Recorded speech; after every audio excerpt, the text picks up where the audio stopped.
Thank you very much for inviting me to Japan and to this wonderful centers doing a holy work of combining the Japanese culture and Japanese history to the knowledge of the Jewish heritage and whatever is around it. 今日はこちらにお招きいただきまして本当に嬉しく思っております。こちらのセンターの方々は日本の文化あるいは日本の歴史、そしてこういった取り組みを通じてそれをユダヤの伝統、そしてそれにまつわるさまざまな側面との出会いの場を設けてくださっていると思います。I would like to explain the movement, the slow and the difficult movement in the Jewish, or more speciality in the Israeli identity, from identity that was based on mythology to identities that will be and have to be based on history.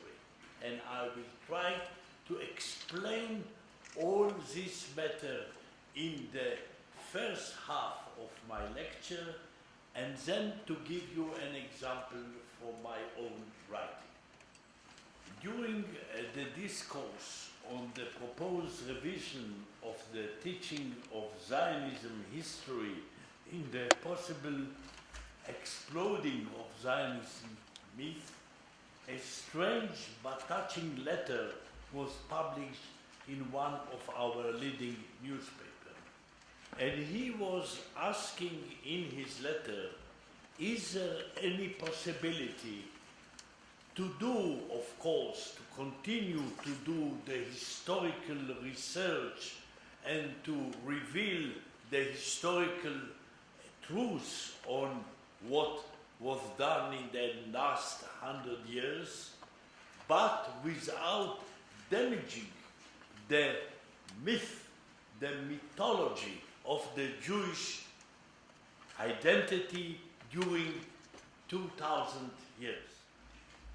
If I have to say what is the most important, crucial point of the Israeli identity today, is the slow and also painful return to history, as our great scholar Gershom Scholem was saying, that Zionism is the return of the Jews to history.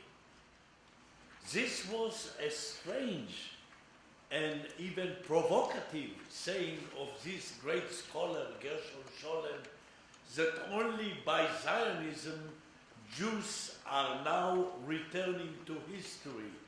People were saying to him, Jews were not in history all these 1,000, 2,000 years of exile.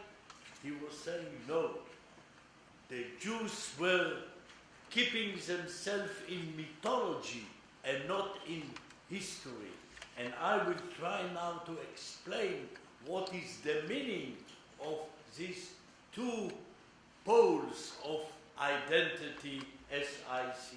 And in this sense, this is a world question between the countries, like the European countries, like Japan, like China, that are building their identity through history, then to America, Canada, Australia, that are building their identity on mythology.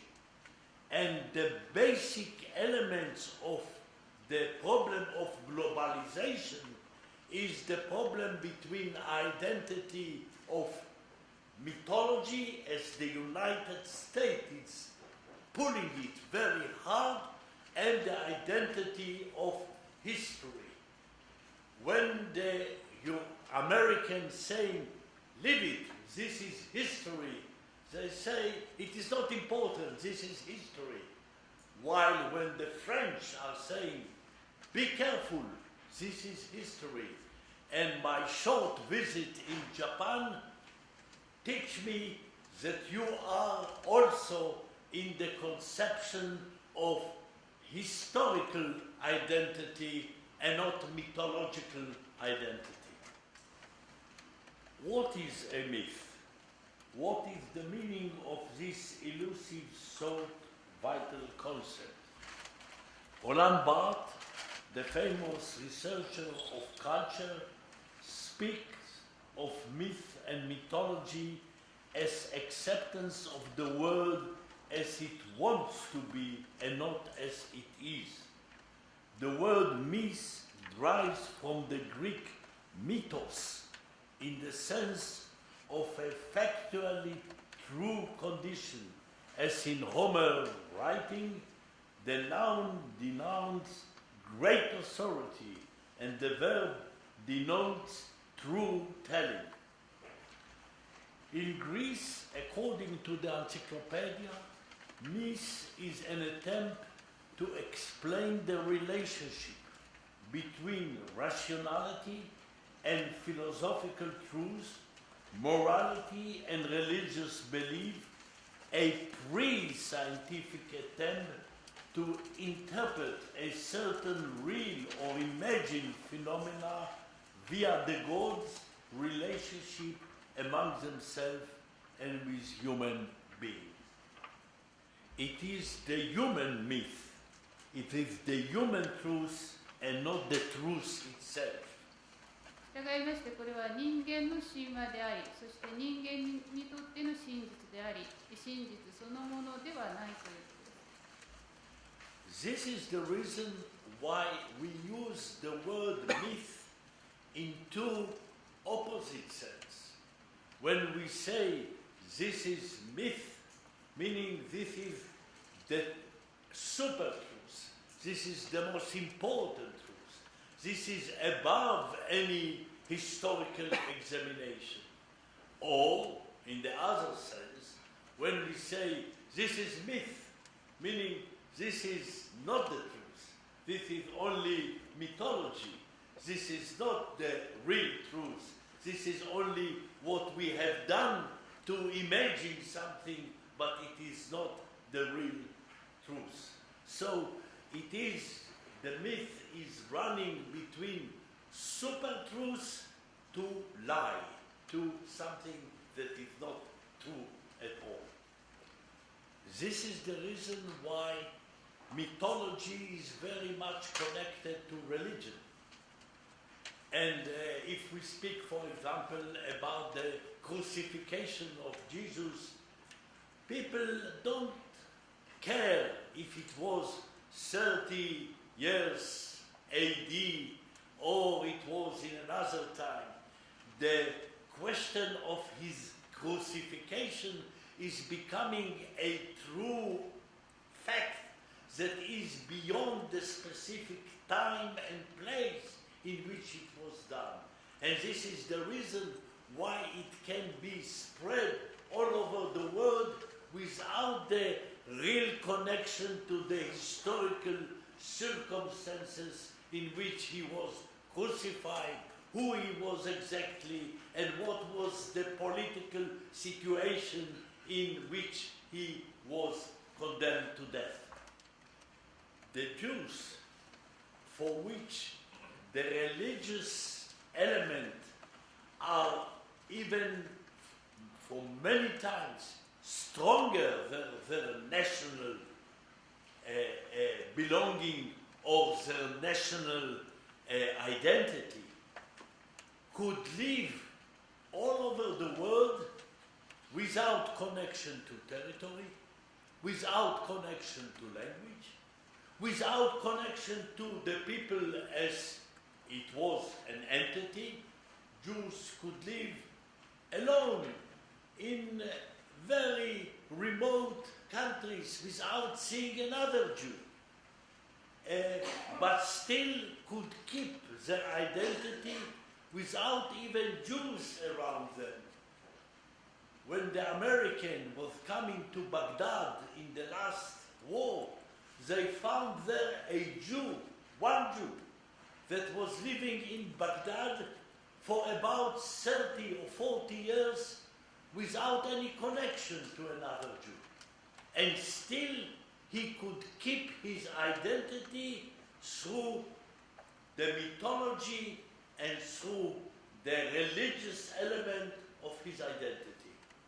So mythology, some super stories that are in the past were becoming the most important component of the identity.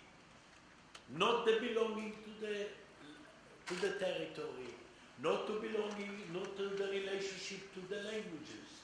The language was kept, but only in the holy places of prayer and the religious context.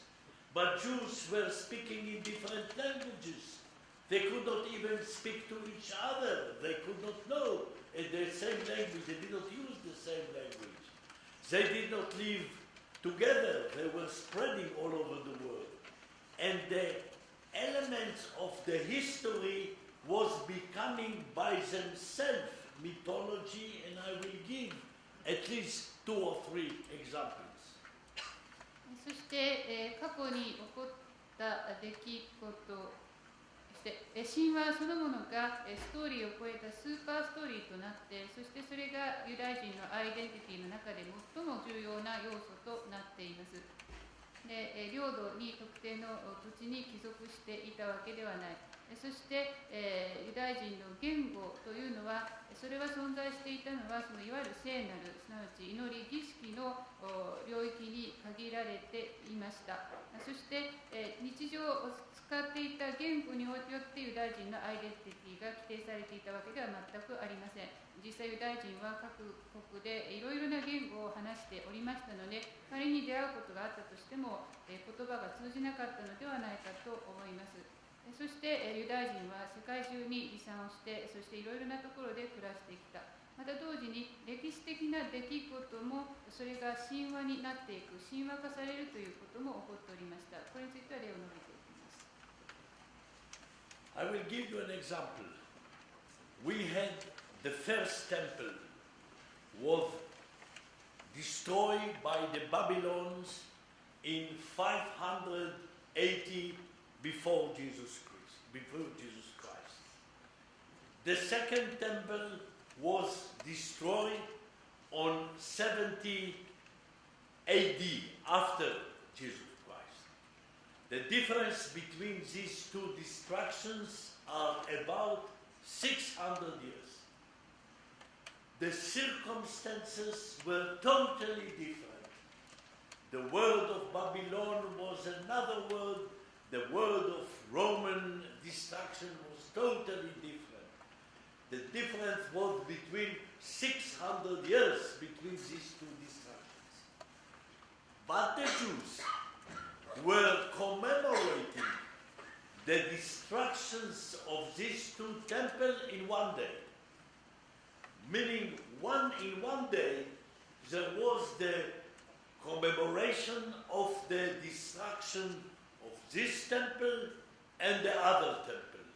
And they were combining the two destructions, two totally different destructions in one day.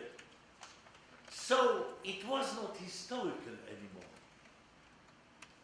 Imagine the Russian will in one day commemorate the war with Napoleon in 1812 and the Second World War in 1945 or 1930 in one day. What is the meaning?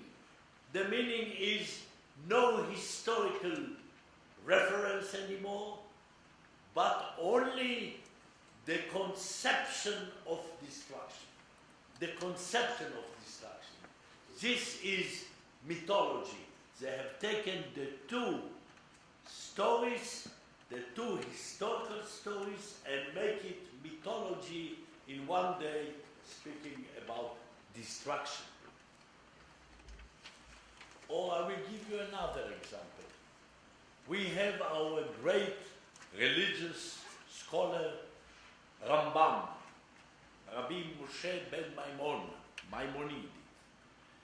and you can go till now to the yeshiva, to the very religious school, and you will ask the people to speak about the Rambam, about this great philosopher.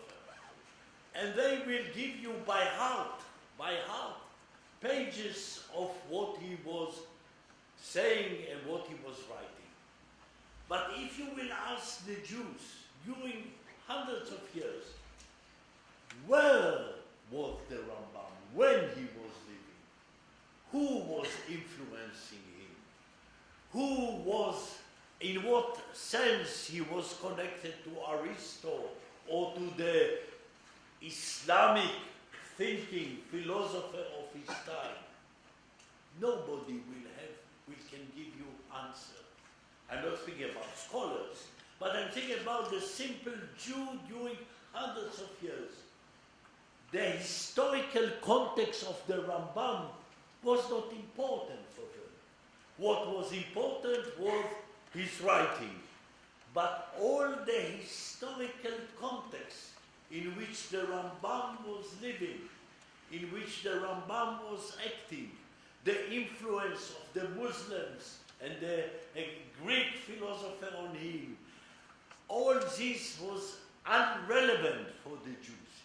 They put Rambam as a mythology in itself, studying his writing, and that's all. And this can be till today.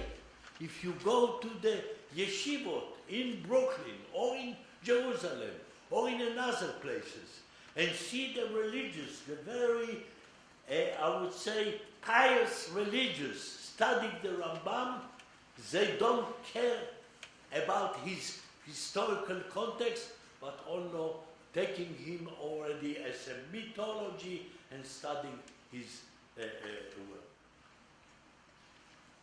The mythology identity helped the Jews and preserved the Jews during the long exile that is not only 2,000 years, but 2,500 years, because it was started already after the first exile in Babylon.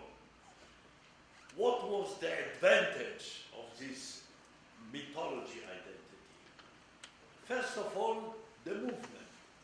The Jews could move from one place to another, easy. They were regarding the world as a chain of hotels.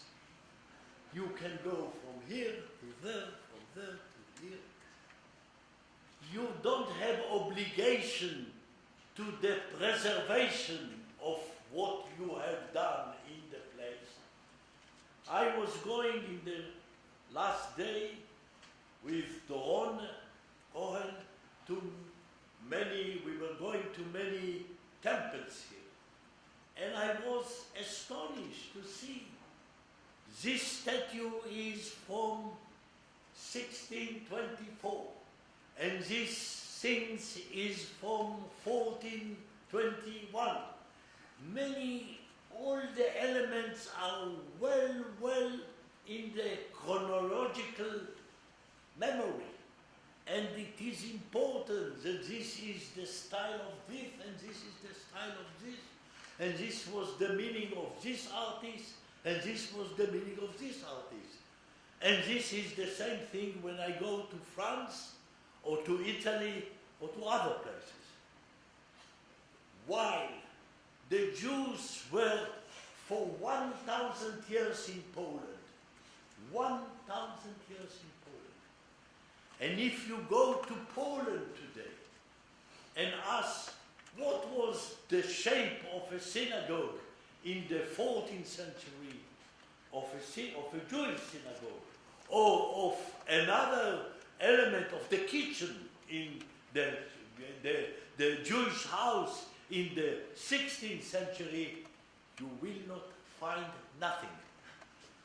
The Jews were moving from one place to another, like moving, as I say, from one hotel to another. If it was good hotel, they stay. If not, they can go to another hotel. Thus the Jews endlessly repeating the following passage, and this perhaps can symbolize the identity of mythology. In every generation, a man must see himself as having come out of Egypt. Meaning, you have to see yourself connected to a story. Nobody knew if there was the Exodus from Egypt. But you have to see yourself as you yourself was going out from Egypt 3,300 years ago. Even, as I say, nobody knows if this Exodus was existing, but for the Jew it was a living sentiment, a real thing. And he could see himself as a Jew that was coming from Egypt 3,300 years ago, and feeling that this is creating his identity with Jews that live in South America, with Jews that living in Tashkent, with Jews that living in China or in Australia or whatever it is in the world. He is the same Jew that is keeping himself exactly as the Jew that was coming out from Egypt 3,300 years ago.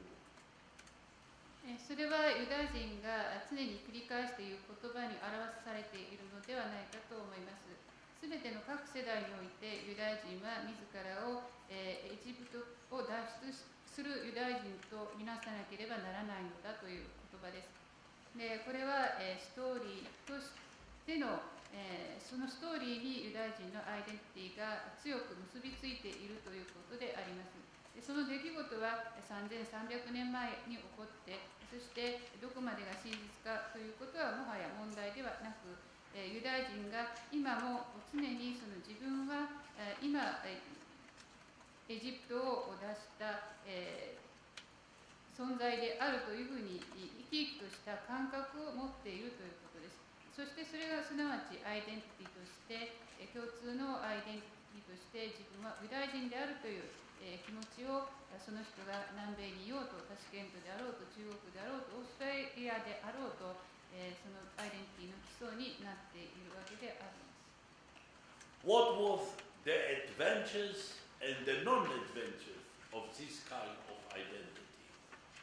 The adventures were that the Jews could keep their identity not dependent on historical situation. They could be in many places, in every places in the world. They could keep their identity without losing their identity by assimilation. They could keep a certain unity between themselves. And this was creating the quality and the mystery of what people are saying, the survival of the Jews in history for so many years. This was the advantage. They were not dependent on language, they did not depend on historical situation. The movement, they could move easily from one place to another to find, to survive. And of course, the question of the redemption, of the day in which they will return back to their country, could be kept in this mythological identity. They did not know anything about Eretz Israel, about Palestine, about the Holy Land. They could only imagine, and everyone could imagine in his way.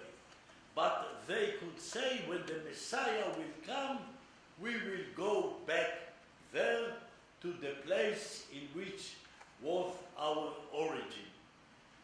The redemption of every people, of the Christian, for example, when the Messiah will return for the Christians, redemption will be on the place in Argentina or in France or in Italy or whatever the Christians are.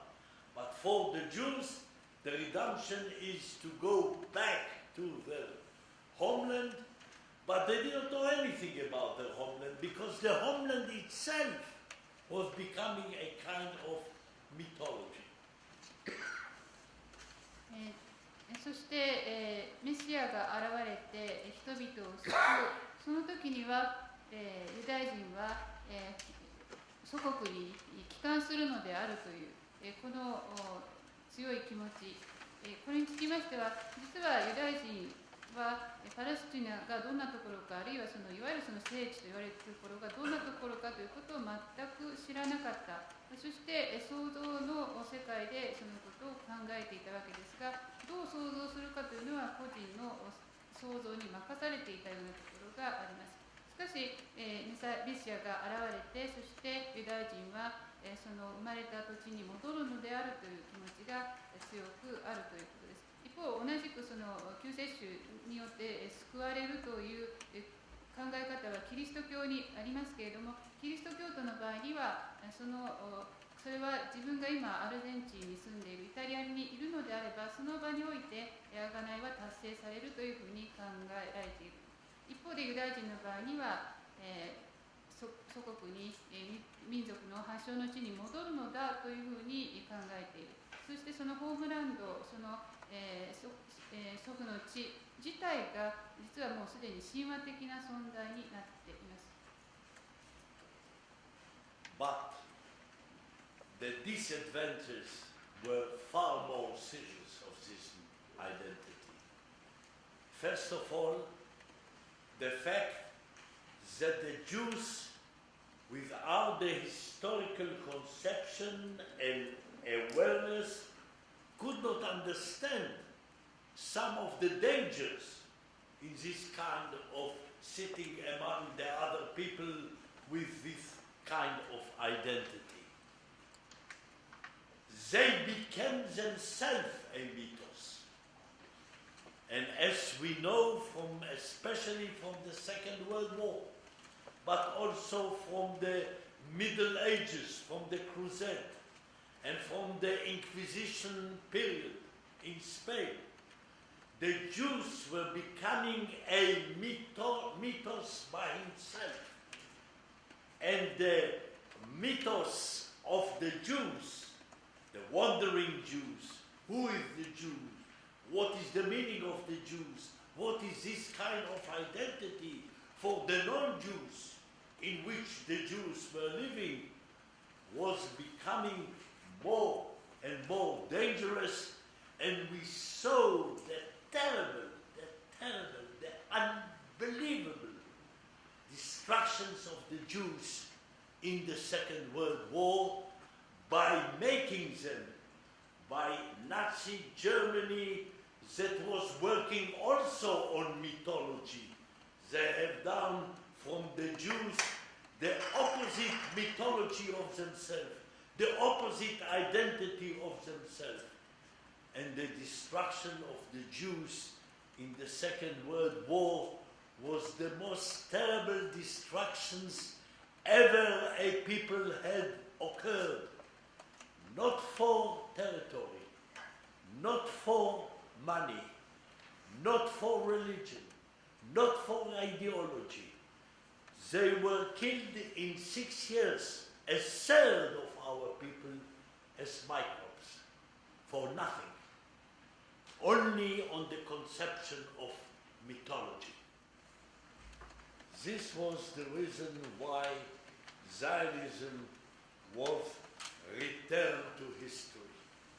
First of all, territory. Second, borders. You have borders. You cannot move anymore in the world. You have your borders. You have the responsibility for all the things that are inside the border, inside your territory. It is also the questions of learning and studying the history of the other people and comparing yourself relatively to the other people. What is wrong, what is good.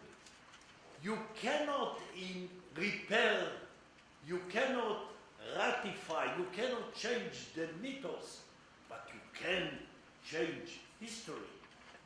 You can be like you in Japan, from a totalitarian country before the Second World to a democratic, to a liberal country as it was done.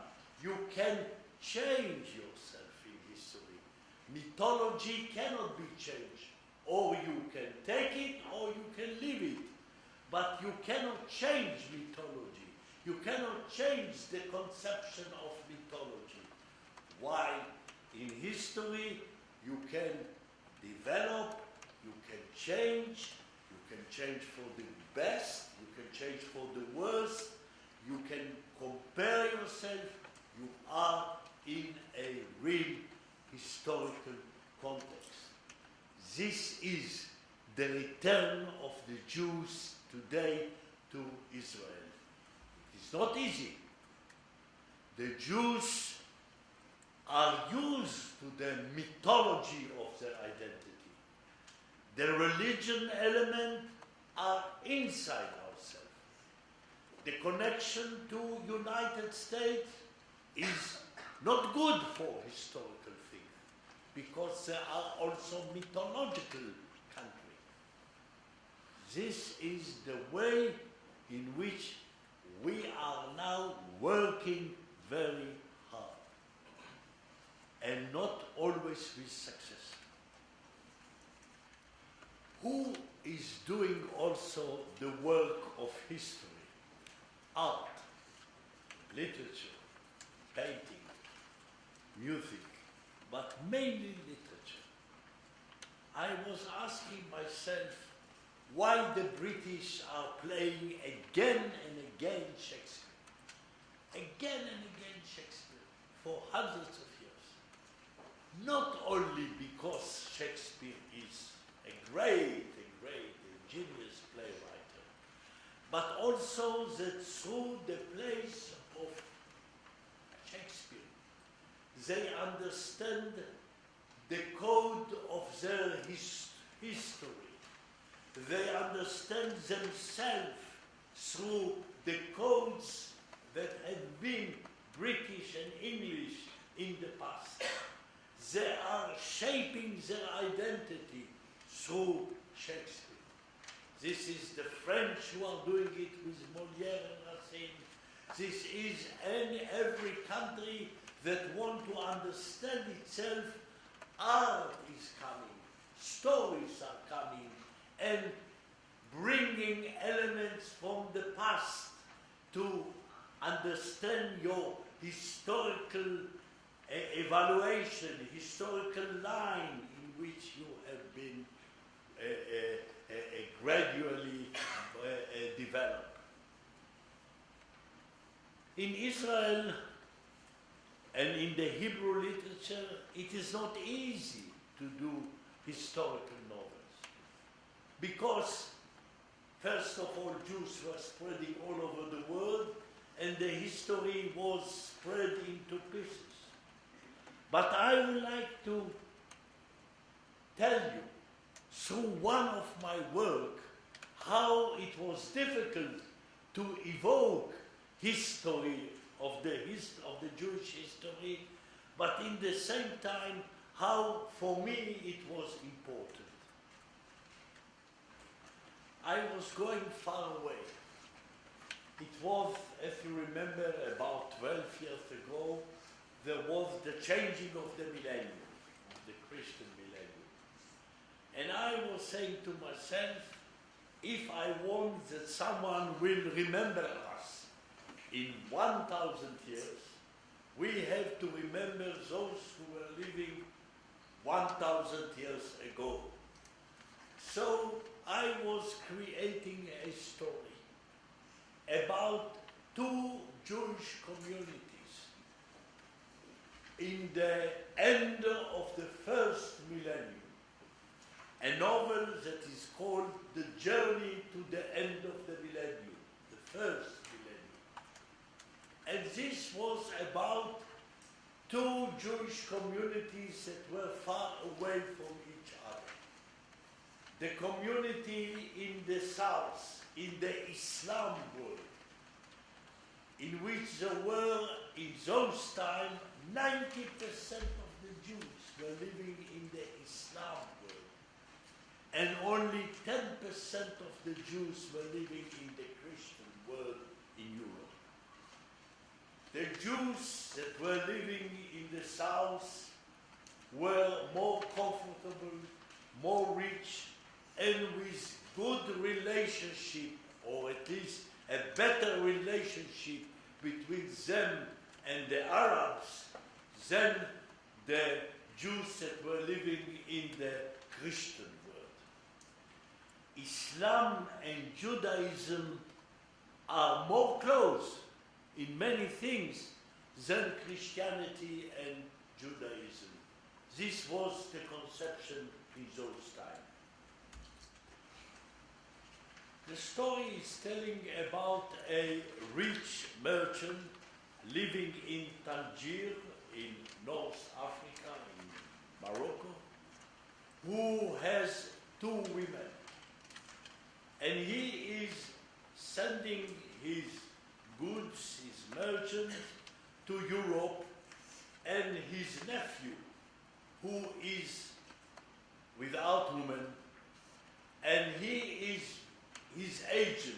The nephew is agent of this uncle, of his uncle, and sending and selling the goods in Europe, especially in France.